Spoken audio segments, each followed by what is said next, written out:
Hi sis, hi lover. Get ready with me while I tell you about how I was gang raped in the anus, and I was actually mocked when I got to the police station to give my statement simply because of my sexual orientation. As you can see, I am already wearing this cute dress. And actually, before I forget, I am giving away this dress for one night to one matric student. And the requirements are simply that they must be coming from a single parent household who can afford to get them a matric dance dress. The second one is that you must be doing good in school to show your dedication to a better life. And then thirdly, you must just be based in or around Polokwane. I'll leave the details on how to reach me in the caption. I did make it myself. Yeah, so now to get into the story, right? How it started is that growing up, I was basically a child carer.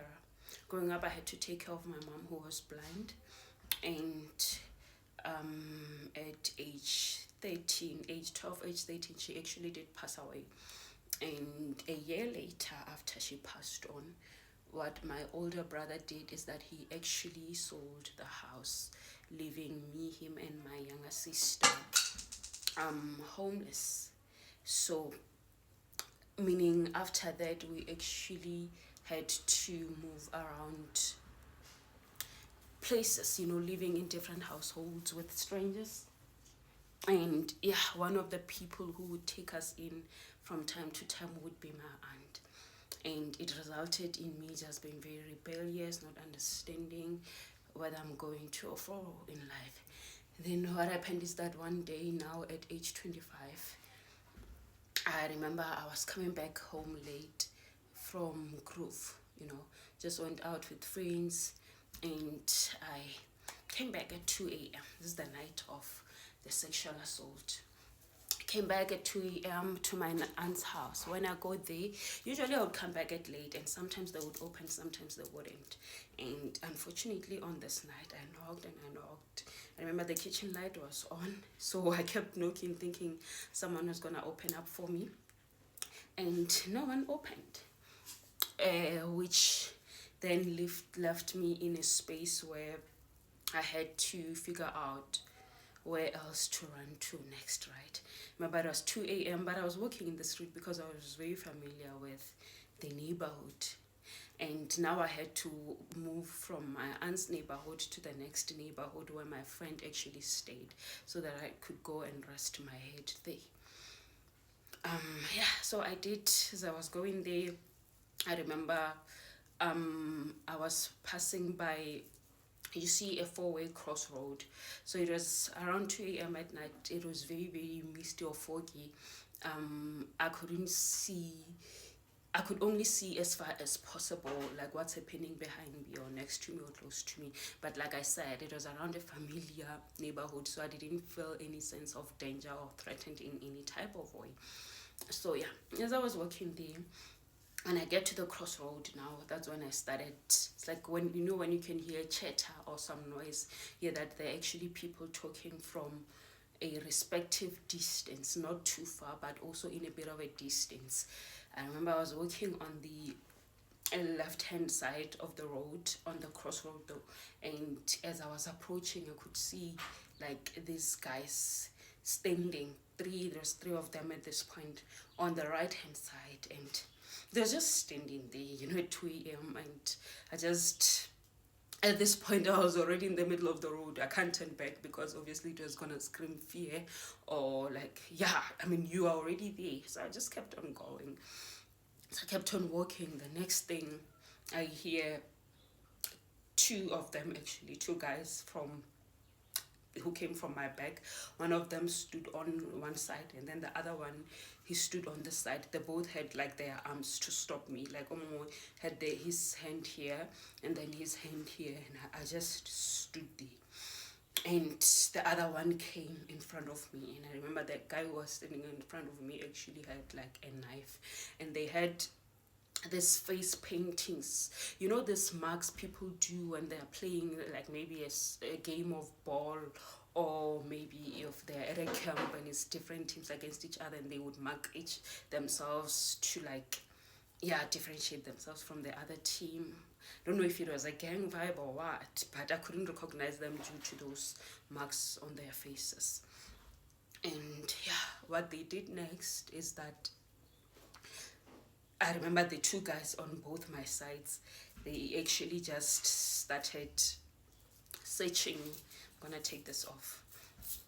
They started searching me, right? Yeah, they started searching me, and it was at night. I literally had nothing on me.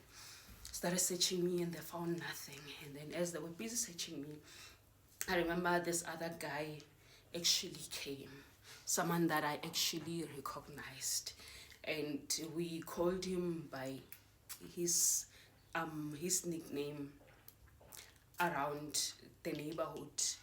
We called him by his nickname around the neighborhood, and when I saw him, for me it was like a moment of relief. We're just gonna call him Timer, and I was like, oh my gosh, Timer, thank God, because these guys are trying to rob me. Yeah, after I explained, little did I know that he was actually with them. And he just started communicating with the guys in Xhosa. I cannot understand Xhosa. Started talking to them in Xhosa, and they just a bit of chatter between him and the guys. And I remember the next thing he said to me is that these guys are angry now, and they wanna, using the F word, they wanna kapatla kapatla. And after he said that, that was the moment where I actually froze. Because I think this was at the time where maybe reality was starting to kick in as to what was about to happen to me.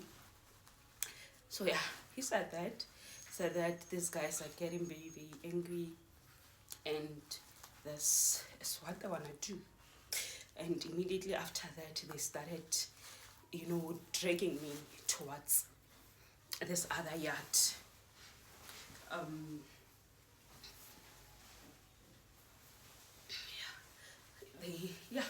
They started dragging me towards this other yard. It was closer to the crossroad.